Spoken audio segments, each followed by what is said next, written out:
Todos nós temos planos, todos nós estamos construindo alguma coisa. Carreira, família, sonhos, projetos. E normalmente fazemos a mesma oração. Deus, faça parte dos meus planos. Mas e se Deus já estiver fazendo algo na sua cidade, algo na vida das pessoas, algo na sua própria vida? E se o convite fosse fazer parte disso? E se a pergunta mais importante não for como Deus pode fazer parte dos meus planos, mas sim como eu posso fazer parte do que Deus está fazendo? Nesta nova série, vamos descobrir que Deus continua agindo hoje e que pessoas comuns podem fazer parte de algo extraordinário. Uma igreja para a cidade. A nova série de mensagens da Recomeçar. Ontem à noite nós falamos de que Deus se importa com a nossa cidade e que Ele nos coloca na cidade com um propósito. Usamos o profeta Jeremias, naquela carta que ele envia para os judeus que estavam na Babilônia, para lembrar aos nossos corações de que Deus nos coloca onde Ele quer. E Ele quer nos usar para o seu propósito e para a sua glória. No meio daquilo tudo, no meio de uma certa tormenta, Deus coloca o povo na Babilônia, não para se misturar, nem para se conformar. Deus coloca o povo para buscar a paz da cidade, para florescer. O objetivo de Deus, a visão de Deus, era um povo que floresce. É um povo que abençoa, um povo que é abençoado para abençoar. Mas quando essa reunião termina, a pergunta que fica é: como fazer isso na prática? A partir de amanhã, quando o seu alarme tocar, você abrir seus olhos, o novo dia vai começar. O que você precisa fazer? E eu queria hoje começar com a palavra de Jesus em João capítulo 20. João capítulo 20, versículo 21. É uma palavra que eu gosto de usar ao finalizar os cultos na Resgatar. O texto diz: assim como o Pai me enviou, assim também eu os envio. Jesus ressuscitado se coloca no meio dos seus discípulos amedrontados e ele diz assim: assim como o Pai me enviou, eu também os envio. Senhor, nós pedimos orientação para que nessa noite a Tua palavra seja proclamada, os nossos corações transformados e que a Tua mensagem alcance os nossos corações a ponto de sermos transformados pela Tua glória. É isso que nós oramos, no nome de Jesus, aquele que nos salvou. Amém. Qual a origem da nossa missão? Acho que isso aqui é meio redundante. Tenho certeza que o pastor Elton fala muito, e nós pastores falamos sempre. A missão não começa com o que nós queremos fazer. A missão não é o que Lucas quer pôr em prática. A missão não tem a ver com os meus planos. A missão não tem a ver com os planos do pastor Elton. A missão é algo muito maior do que nós, muito maior do que pessoas pequenas podem pensar e fazer. A missão tem a ver com o que está no coração de Deus. É tanto que quando lemos os últimos versículos de Mateus, nós chamamos aquele trecho de a grande comissão. Vocês já ouviram falar nesse nome, não já? Sabe por que chama de comissão? Porque é meio que um comissionamento. Existe uma missão e um autor da missão, um dono da missão e alguém que tem uma missão. Mas em vez de ele fazer a missão, ele chama outros. Ele dá a oportunidade para outras pessoas cumprir esta missão. Isso é o comissionar. A missão tem uma mente, uma cabeça, alguém por detrás. Mas ele chama pessoas para assim fazer a missão. Bem, hoje à noite, pegando essas palavras de Jesus em João capítulo 20, eu queria conectar e chamar a nossa atenção, trazendo o exemplo de uma igreja no Novo Testamento, que ela foi reconhecidamente uma igreja que operou. Era uma igreja que fazia missão. É uma igreja que tinha boas obras. E eu acho que é uma igreja que todas as igrejas deveriam se espelhar. Eu estou falando da igreja de Tessalônica. Essa carta muito rica fala de uma igreja simples. E aí talvez este pequeno subtítulo que está por detrás ou por debaixo dessa grande ideia. Pessoas comuns fazendo algo extraordinário. Bem, Tessalonicenses é uma carta escrita pelo apóstolo Paulo com uma riqueza tremenda, mas uma riqueza diferente. Paulo não está brigando muito como ele briga com muitas outras igrejas. Paulo não está reclamando tanto daqueles irmãos. Pelo contrário, Paulo tem muito a elogiar, mas elogiar de forma surpreendente. E eu queria ler com os irmãos esse texto, 1 Tessalonicenses, capítulo 1, veja como Paulo começa a sua carta. 1 Tessalonicenses, capítulo 1, versículos de 3 a 8.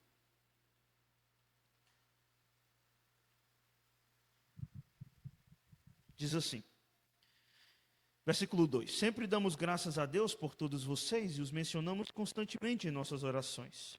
Quando oramos por vocês diante de nosso Deus e Pai, relembramos seu trabalho fiel, seus atos em amor e a sua firme esperança em nosso Senhor Jesus Cristo.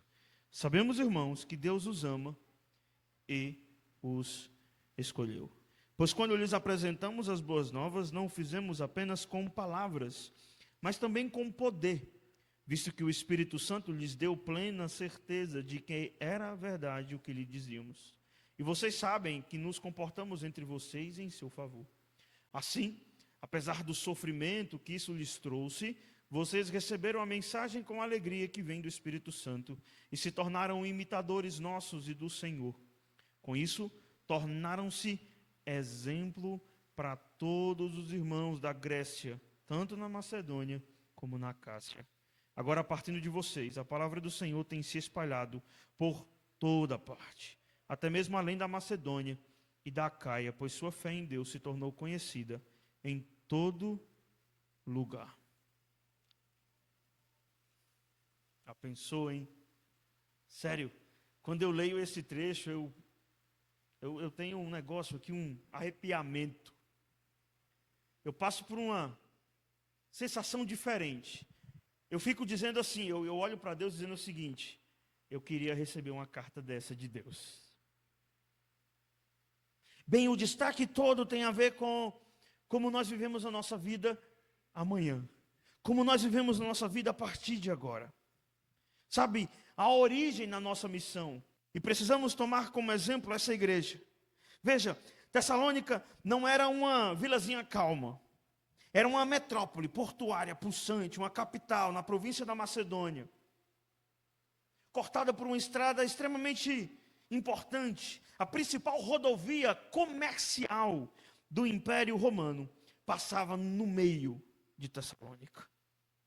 Era uma cidade rica, marcada pela idolatria, profundamente imoral e uma lealdade cega ao imperador de Roma, César. Várias frases eram estampadas por dentro daquela cidade, que dizia: César é o Senhor. Ninguém mais era venerado, adorado. Jamais um Cristo teria lugar numa cidade como Tessalônica. Nesse ambiente hostil e plural, o apóstolo Paulo, junto com os seus dois cooperadores, Silas e Timóteo, chega. Atos 17 nos conta essa história. Lá estava Paulo chegando para pregar o evangelho. Mas sabe o que tem mais interessante em Atos 17 que me chama muita atenção? Sabe quanto tempo Paulo fica nessa pequena província, ou nessa pequena cidade de grande impacto na Macedônia? 3 semanas. Menos de um mês. Atos 17 diz que ele fica 3 semanas e ele prega o evangelho sempre que possível, todos os dias. Constantemente, Paulo, junto com Silas e junto com Timóteo, prega o evangelho aonde ele tinha oportunidade. Sinagogas, praças, ruas, aonde ele podia, o evangelho estava sendo pregado com constância, pela urgência da missão. Mas sabe o que acontece? Uma multidão furiosa causa um alvoroço.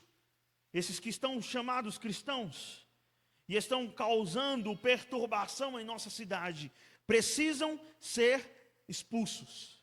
Uma comitiva é feita, uma perseguição, um alvoroço, polícia local, guarda municipal, todo mundo se reúne a fim de prender ou matar, com o objetivo de expulsar eles da cidade. Paulo foge às pressas, escondido, de noite, junto com Silas e Timóteo, para não ser morto, depois da 3ª semana. Paulo não teve tempo de criar um seminário teológico. Paulo não teve tempo de fazer EBD. Paulo não teve tempo de instar ali naquela cidade um pequeno grupo, firme e forte. Ele não teve tempo de treinar novas lideranças. Ele não teve tempo de construir um prédio. Ele não teve tempo de alugar uma casa. Ele não teve tempo de fazer nada.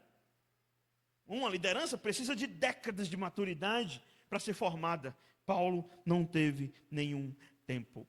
Sabe o que ele deixa em Tessalônica? Uma ruma de bebês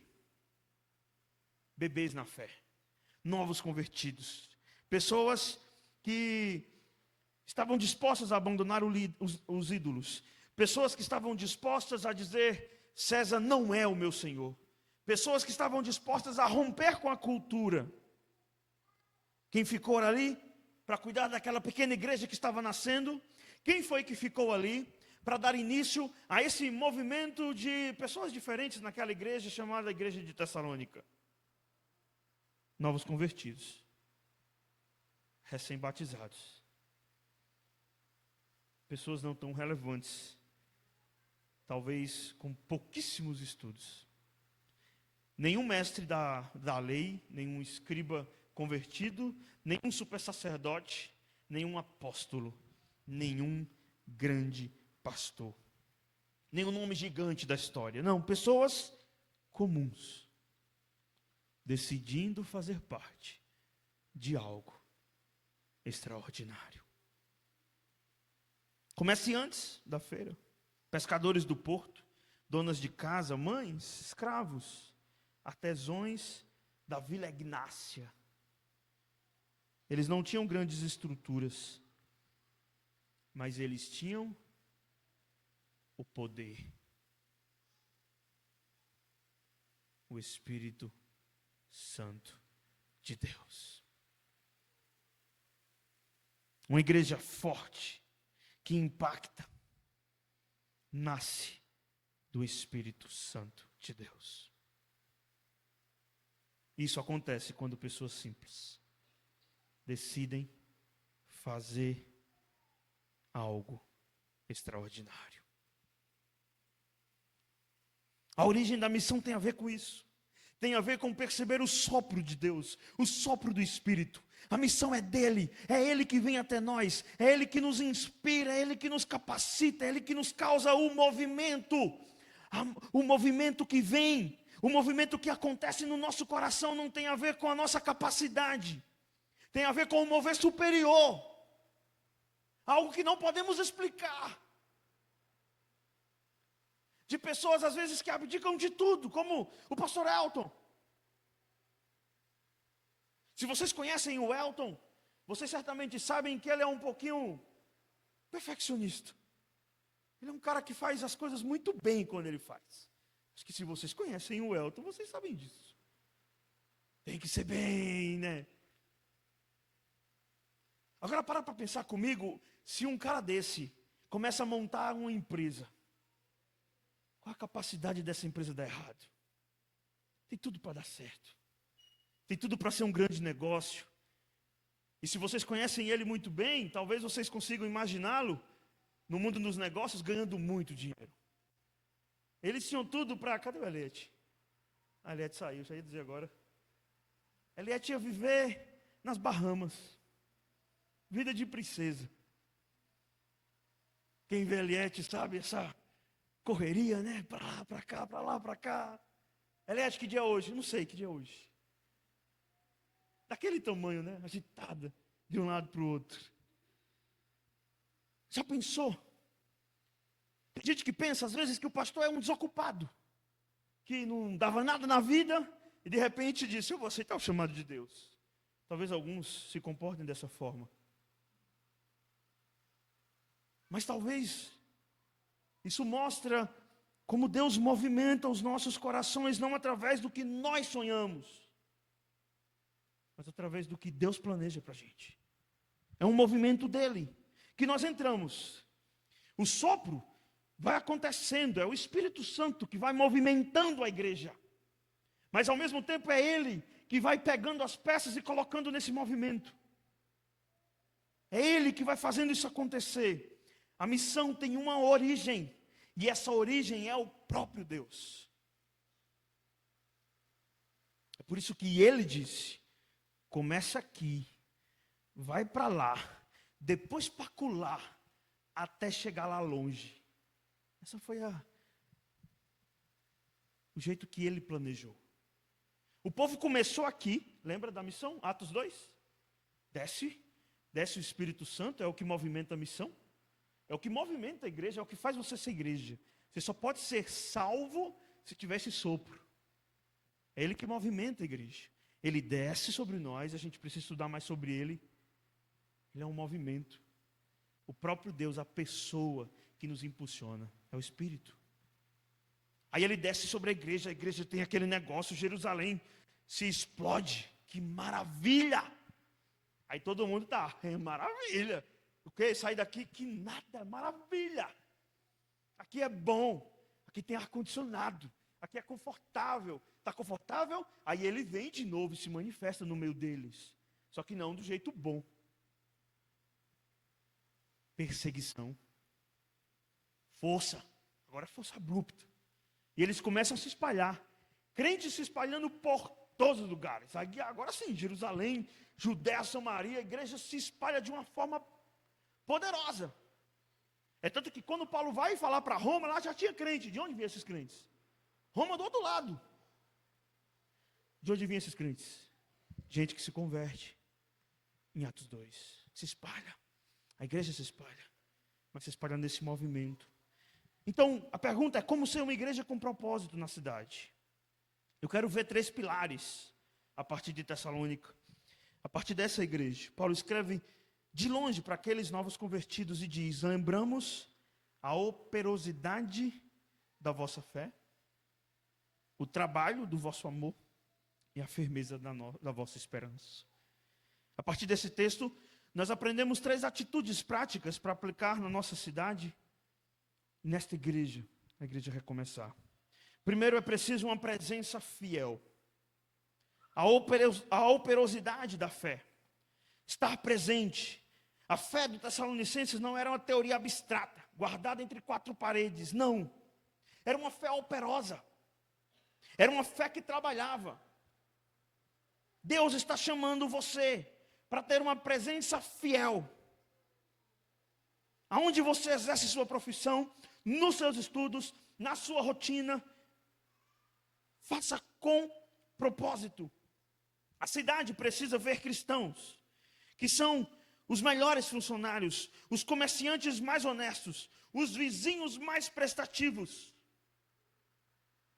Você é o missionário de Deus, disfarçado de médico, disfarçado de professor, disfarçado de sei lá o que você faz.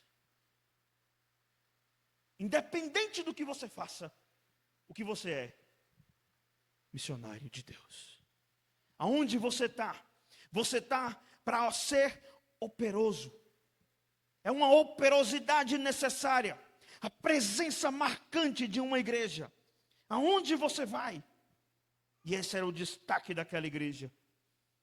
Não consigo me esquecer da operosidade da vossa fé. Eu queria que Deus escrevesse isso para a gente. Mas não só isso, também ele fala do trabalho do vosso amor. A compaixão prática. Uma fé operosa, ela é também demonstrada, como Tiago fala, em obras vivas, em serviço. Tem gente que diz é cheio de fé, mas na hora de servir, demonstra que não tem fé nenhuma. Quem não serve, não tem fé, segundo Tiago. Quem não tem obras, não tem fé. Não conheceu o Deus das Escrituras. A palavra trabalho aqui no grego indica esforço árduo, suor, sacrifício. Quem disse que isso não é exigido de nós? O amor daquela igreja simples por Tessalônica não era de palavras, não era dita da boca para fora. Muitas vezes nós estamos declarando aí que amamos a Cristo, que Ele é o nosso Senhor. Mas na hora de servir as pessoas, e como nós demonstramos que amamos a Cristo? Servindo pessoas, dando testemunho da sua grandeza, de quem Ele é. Uma igreja com propósito identifica onde a cidade dói, onde estão os aflitos, os esquecidos, onde estão as pessoas que precisam do Evangelho. Identifica no meu círculo próximo as pessoas que estão carentes. Pessoas essas que podem ser riquíssimas, mas talvez extremamente pobres do espírito. E é nisso que o Evangelho precisa chegar. O Shalom de Deus se manifesta quando nós estendemos a mão para socorrer, para servir, sem cobrar nada em troca. Quando abrimos mão, talvez do nosso status, abrimos mão daquele reconhecimento, abrimos mão dos nossos direitos para servir outras pessoas, quando elas assim precisam. Bem, operosidade da fé, o trabalho do amor, mas também a firmeza da esperança, que eu poderia intitular aqui como uma proclamação clara. Firmeza da esperança que ressoa. Uma igreja, ela posta na cidade, ela precisa ser alguém que, ao receber a esperança, veja, ontem falamos de ser abençoado para abençoar. E hoje eu quero destacar que somos receptores de uma esperança que nos deixa tão tranquilos. E precisamos compartilhar desta esperança. Bem, o que a morte pode fazer sobre sua vida? Fala para mim. Qual o impacto da morte? A morte não tem força nenhuma sobre nós. Nós somos mais do que vencedores. Lembra que Jesus diz isso? E ele não está falando isso na luta de boxe. Olha, meu filho, você vai lutar boxe hoje. Você é o cara. Você é mais do que vencedor. Não, nós não somos coaches. Isso aí é discurso coach. Quando ele fala que somos mais do que vencedores, ele está falando que nós já vencemos o maior de todos os inimigos, a morte. Isso dá esperança? O que mais? O que nos abala? Não seremos abalados. Tem uma canção que fala sobre isso, né? Nós não seremos abalados. Nada poderá nos abalar. Mas sabe por que isso acontece? Porque nós encontramos este Senhor. Porque Ele venceu a morte. E porque Ele nos coloca numa nova posição. Mais do que vencedores. Nada nos abala. Temos essa esperança. Amém? Amém? Agora, é para que essa esperança? Para guardar? Se fosse para guardar, era melhor lhe matar e levar para o céu. Lá você fica bem guardadinho. Você não peca, você não faz nada de errado. Se Ele te deixou aqui, e quem já me ouviu pregar, já ouviu talvez eu falando isso várias vezes. Se Ele nos deixou aqui, é porque Ele tem um propósito. E tem a ver com a sua missão. Porque seria muito melhor para Ele, não para você, matar você e levar para o céu. Você não vai pecar mais e não vai entristecer Ele, como nós fazemos. Ele não vai ter nenhum problema mais com a gente, porque nós não seremos mais pecadores, e sim 100% santo. Agora sim, transformados, redimidos, completamente puros. Não vamos pecar mais. Mas não, Ele nos deixa aqui. Para quê? Presença fiel na nossa cidade, com os nossos amigos e vizinhos. Operosidade da fé. Mas para quê? Compaixão prática. É o trabalho do amor. Ser como Jesus. Amar, amar, amar e amar. Mas para quê? A proclamação clara. A esperança que eu recebo é a esperança que eu transmito. Para quem está triste, levanta os olhos. Você pode ver esperança em Jesus. Ele é a nossa firme esperança. Ele nos dá a oportunidade de anunciar esse evangelho com clareza. Bem, o que é que nós esperamos? Anjos descerem e dizendo, bora, prega o evangelho. É o quê? É isso que nós esperamos? Anjos que vão chegar aqui para dizer o que a gente tem que fazer ou não fazer? É isso? Ou estamos esperando o superapóstolo descer? Chegar alguém dizendo que sou ungido do Senhor, agora vocês têm que me seguir. E Deus diz para fazer. Sou a encarnação do próprio apóstolo Paulo.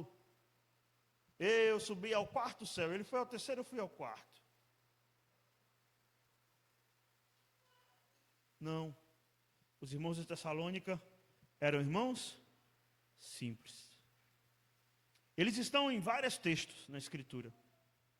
Paulo fala deles como sendo os irmãos que, enquanto todos não ajudaram, eles estavam lá ajudando o apóstolo Paulo.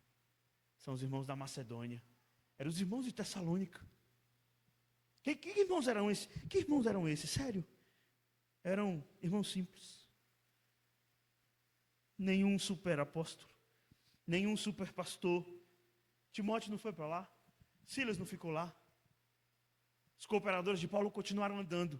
Mas aqueles irmãos continuaram fazendo a missão. Sabe por quê? Porque nós não precisamos destes super-homens. Nós precisamos somente do Espírito Santo de Deus.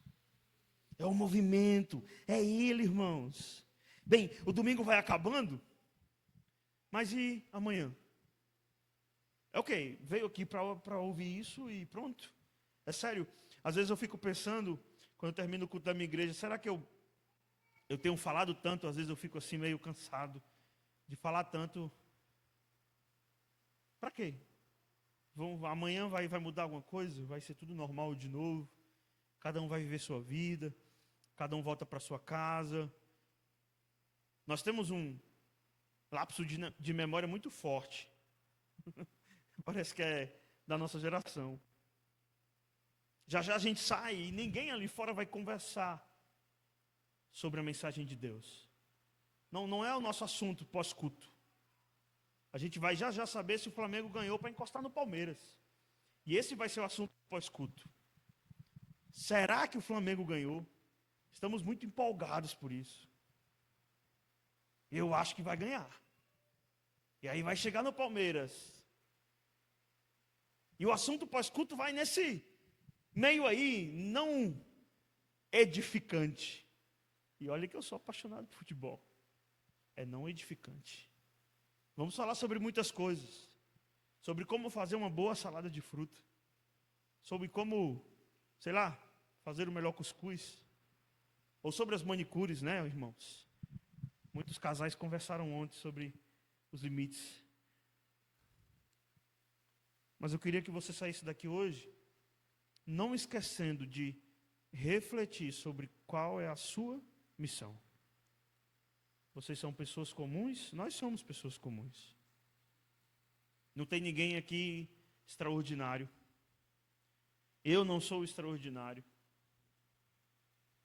Nós não somos, mas fazemos parte de algo extraordinário. Sabe o que nós fazemos de extraordinário? E tem a ver com o maior poder de todos. Nem a Marvel consegue descrever isso. Nós somos responsáveis por retirar pessoas do domínio de Satanás. Nós somos responsáveis por retirar pessoas do inferno. Pessoas que estão em depressão, pessoas que estão em lutas internas. Essas pessoas estão aonde? Elas estão na sua vizinhança.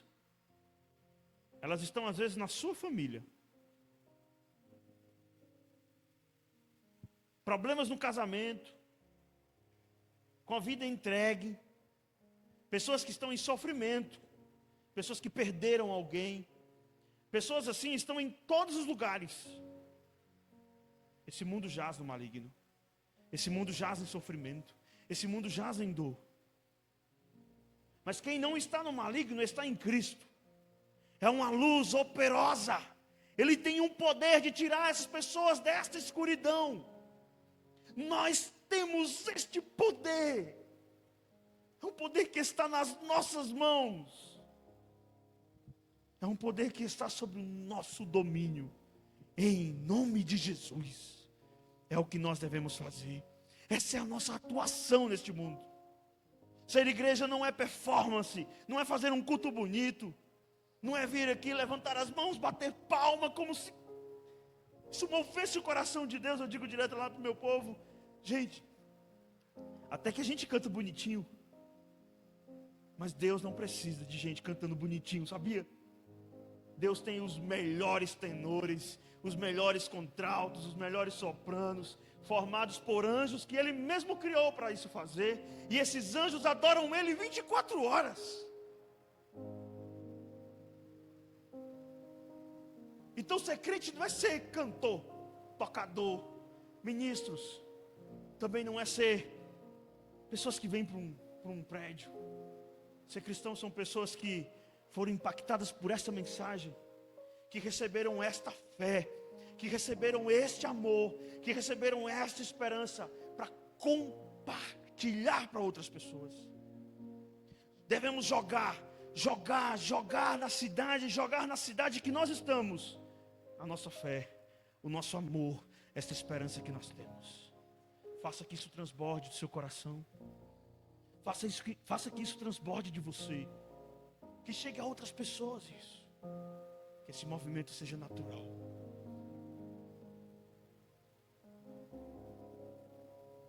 Eu tenho dito para algumas pessoas em particular. Claro, o pastor ele tem que movimentar isso. Mas eu acho que uma igreja saudável, ela tende a fazer isso como um movimento natural. Não precisa do pastor estar dizendo: ei, vamos fazer evangelismo hoje. Vamos fazer evangelismo hoje. Não precisa disso. Porque as pessoas já estão fazendo isso todos os dias. Quais são os passos que você deve fazer amanhã? Quando você acordar, você tem que orar. Ninguém entrega o que não busca. O que é que você tem entregado para as pessoas? Se você é vazio, você vai entregar o quê? Nada. Vazio. Sabe por que nós não transmitimos isso com poder? Sabe? Porque nós estamos vazios. O Espírito Santo não está aqui, não está queimando. O que queima na hora do culto? Aquela música não tem? Deixa queimar. Sabe o que queima na hora do culto? São as nossas emoções. O Espírito Santo, quando queima, ele faz com que os nossos corações sejam impulsionados para pregar, falar do amor dele, esperança, fé, amor para todas as pessoas que estão ao nosso redor. Não tem como alguém olhar para a gente e dizer: esse cara é normal. Ele olha para a gente e diz: essa pessoa tem algo diferente. E é isso que muitas vezes nos falta. Amanhã você precisa procurar se encher. Enche o seu coração. É a operosidade da fé que vem através da relação do Espírito. Uma igreja cheia. Outra pergunta que a gente deve fazer. Vai acontecer não. Mas se o pastor Elton morrer amanhã, vamos fechar as portas. Esse ano foi de água abaixo. Acabou-se. Acabou-se. Se acabou-se, não é movimento do Espírito, é movimento de uma pessoa só. Só que se for movimento do Espírito, o pastor Elton esse ano não precisa nem trabalhar muito, porque pessoas vão se levantar para a cidade. E ano que vem vai ter que arrumar outro espaço. Esse trabalho todinho que vocês estiverem aqui não vai dar mais. E no outro ano, sabe por quê? Porque é uma igreja para a cidade, que é operosa na fé, que trabalha em amor, que tem esperança para dar. Ela alcança pessoas para Jesus. Quero chamar vocês para isso. Gente, vocês estão entendendo? Vocês podem fazer parte do movimento do Espírito Santo de Deus. Basta querer. Basta se entregar.